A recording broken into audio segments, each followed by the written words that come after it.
ओम नमस्ते जी, मैं अग्निदेव आर्य। आज का हमारा विषय है कि ऋषियों ने कितने प्रकार के ब्रह्मचारी बताए हैं, कि ब्रह्मचारी कितने प्रकार के होते हैं या ब्रह्मचर्य कितने प्रकार का होता है। इस विषय पर आज हम बातचीत करेंगे।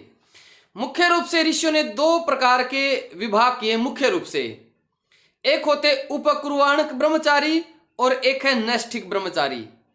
उपकुर्वाणक ब्रह्मचारी वो होते हैं जो एक आयु के बाद, एक आयु सीमा बांधी हुई है उसके बाद विवाह करते हैं।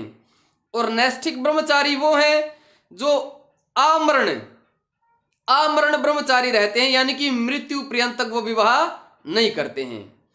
तो इसलिए जो ये दो चीजों का यहाँ विभाग हुआ, उपकुर्वाणक ब्रह्मचारी और नैष्ठिक ब्रह्मचारी। यहाँ पर उपकुर्वाणक ब्रह्मचारी है उसके भी तीन विभाग हुए, यानी कि जो जन्म से लेकर 24 वर्ष तक जो ब्रह्मचर्य पालन करता है, यह है प्रथम भाग। इसको बोलते हैं कनिष्ठ ब्रह्मचर्य। और जो कनिष्ठ ब्रह्मचर्य में रहता है उसको कहते हैं वसु ब्रह्मचारी, यानी कि जो जन्म से लेकर 24 वर्ष पर्यंत तक ब्रह्मचर्य पालन करता है उसे हम कहते हैं वसु ब्रह्मचारी, और उस विभाग को कहते हैं कनिष्ठ ब्रह्मचर्य। और जो 24 वर्ष के बाद फिर वो विवाह कर लेता है, ये सबसे कनिष्ठ है, सबसे पहले नंबर का है। इसके बाद जो उपकुर्वाणक का जो दूसरा विभाग है वो है जो जन्म से लेकर 44 वर्ष तक, 44 ईयर्स तक जो ब्रह्मचर्य का पालन करता है, इसको कहते हैं मध्यम ब्रह्मचर्य। यह है ब्रह्मचर्य का मध्यम भाग है, मध्यम ब्रह्मचर्य। और जो इसमें जन्म से लेकर 44 वर्ष पर्यंत तक ब्रह्मचर्य पालन करता है उसे कहते हैं रुद्र ब्रह्मचारी। वो रुद्र ब्रह्मचारी होता है और फिर उसके बाद वो विवाह कर लेता है। और जो उत्तम ब्रह्मचर्य है, जो ब्रह्मचर्य का तीसरा भाग, जो उत्तम ब्रह्मचर्य है, जो जन्म से लेकर 48 वर्ष तक ब्रह्मचर्य पालन करता है, उस ब्रह्मचर्य पालन करने वाले को कहते हैं आदित्य ब्रह्मचारी।